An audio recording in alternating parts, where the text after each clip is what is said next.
السلام علیکم ورحمۃ اللہ وبرکاتہ. بسم اللہ الرحمن الرحیم. الحمد للہ رب العالمین. الصلاة والسلام علی خاتم الانبیاء والمرسلین وعلی آلہ وصحبہ اجمعین. اما بعد. یہاں ایک بہن کا سوال ہے، کیا اعتکاف میں 2 یا 3 گھنٹے کے لیے بیٹھ سکتے ہیں؟ میں نے سنا ہے کہ عورتیں کچن میں کام کرتے ہوئے بھی اعتکاف کی نیت کر سکتی ہیں اگر ساتھ ساتھ تسبیح یا درود پڑھتی رہیں. دیکھیے میرے بہن، ہمیں دیکھنا ہے لقد کان لکم فی رسول اللہ اسوۃ حسنہ، تمہارے لیے بہترین نمونہ رسول اللہ صلی اللہ علیہ وسلم کی زندگی میں ہے. اور اللہ کے رسول صلی اللہ علیہ وسلم کا ارشاد ہے، علیکم بسنتی و سنت الخلفاء الراشدین المہدیین، جو ہے تم میرے طریقے کو اور خلفاء راشدین کے طریقے کو لازم پکڑنا.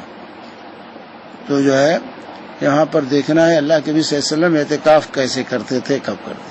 کیا اللہ کے نبی صلی اللہ علیہ وسلم نے اپنی زندگی کے بھی 1 گھنٹے 2 گھنٹے کا اعتکاف کیا، یا صحابہ میں سے کسی صحابی نے 1 گھنٹے 2 گھنٹے کا اعتکاف کیا، یا جیسے آج کل یہ کہا جاتا ہے کہ جو ہے جب بھی مسجد میں داخل ہوتے اعتکاف کی نیت کر لیا کرو؟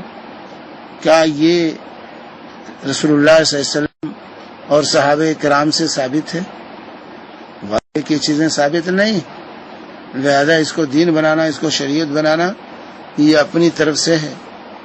یہ نبی کریم صلی اللہ علیہ وسلم اور صحابہ کی سنت کے خلاف ہے.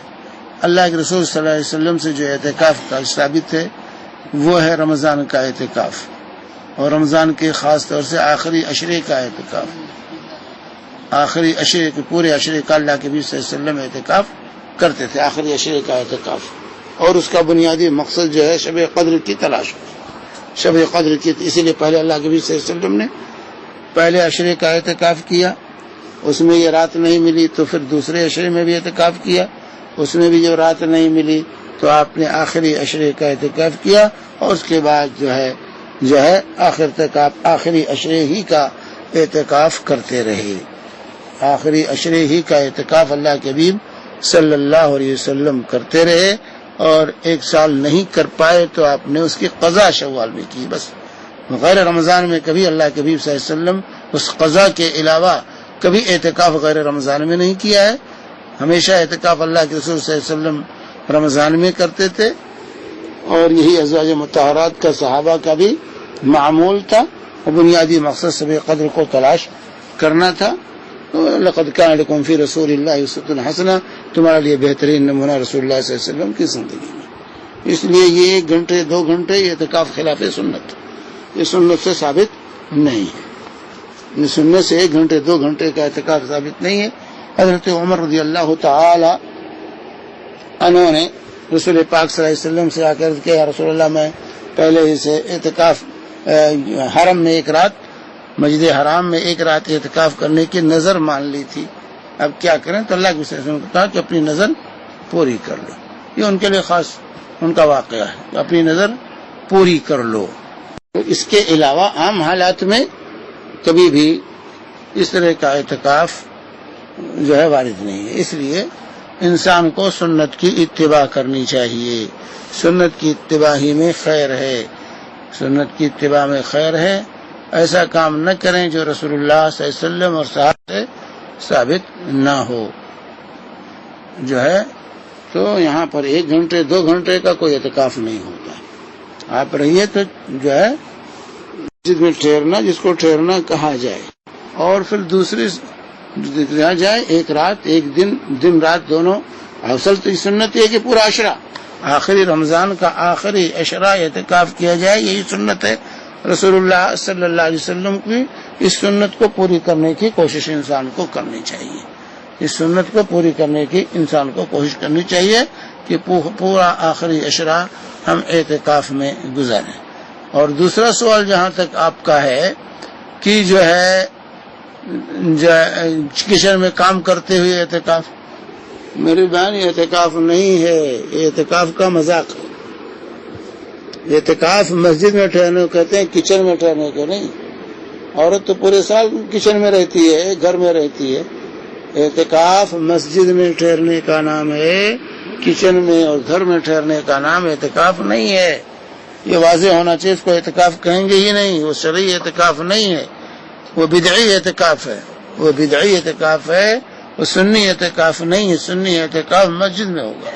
سنت کے مطابق اگر آپ اعتکاف کرنا چاہتی ہیں تو مسجد میں جائیے.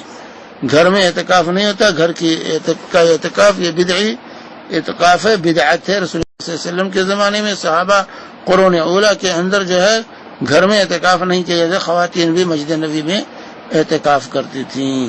خود رسول اللہ صلی اللہ علیہ وسلم کے ازواج مطہرات، ہماری مائیں جن کے کمرے مسجد سے بالکل لگے ہوئے تھے، مسجد کے ساتھ لگے ہوئے کمرے تھے، لیکن وہ اپنے کمروں میں اپنے گھروں میں اعتکاف نہیں کرتی تھیں، بلکہ مسجد نبوی میں ان کے لیے خیمہ لگتا تھا اور اس میں آ کر کے وہ اعتکاف کرتی تھی. تو اعتکاف کی جگہ مسجد ہے، گھر نہیں ہے. یہ واضح ہونا چاہیے. گھر میں ٹھہرنے کو شرعی اعتکاف نہیں کہا جائے گا، بلکہ وہ بدعت ہے، وہ بدعی اعتکاف ہے. بجائے ثواب کے انسان الٹے گنہگار ہوگا اگر وہ اعتکاف کی نیت سے گھر میں بیٹھتا ہے، کیونکہ یہ رسول اللہ صلی اللہ علیہ وسلم اور صحابہ کے طریقے کے خلاف ہے. اور اللہ کے نبی صلی اللہ علیہ وسلم نے فرمایا ہے من عمل عملا لیس علیہ امرنا فهو رد. صحیح مسلم کی حدیث ہے. ام المؤمنین عائشہ صدیقہ رضی اللہ تعالی عنہ فرماتی ہیں جو کوئی ایسا عمل کرے جو ہمارے طریقے کے خلاف ہو وہ مردود ہے، وہ مردود ہے. تو یہ عمل مردود ہوگا. اگر کچن میں آپ اعتکاف کریں گی یا گھر میں اعتکاف کریں گی یا اعتکاف کرنا ہے تو مسجد میں آئیں. آج کل لوگ کہتے ہیں مسجد میں انتظام نہیں، اور تو یہ اعتکاف کوئی فرض اور واجب نہیں ہے، انتظام نہیں ہے. تو یہ ذمہ داری ہے معاشرے کے بڑے بوڑھوں کی کہ اس کا انتظام کریں. مسجد کے ذمہ داروں کی ذمہ داری ہے کہ وہ اہتمام کرنے کی کوشش کریں. اگر انتظام ہو جاتا ہے تو ٹھیک ہے، فبہا و نعمت. نہیں انتظام ہوتا ہے تو ان کے لیے اعتکاف نہیں ہے. اپنے گھروں میں عبادت کریں، تلاوت کریں، اذکار کریں، دعا کریں، لیکن اس کو اعتکاف کا نام نہ دیں اور ان پر کوئی اعتکاف کی پابندیاں نہیں عائد ہوں گی. تو یہ واضح ہونا چاہیے. وصلی اللہ علیہ نبینا محمد وعلی آلہ وصحبہ وسلم.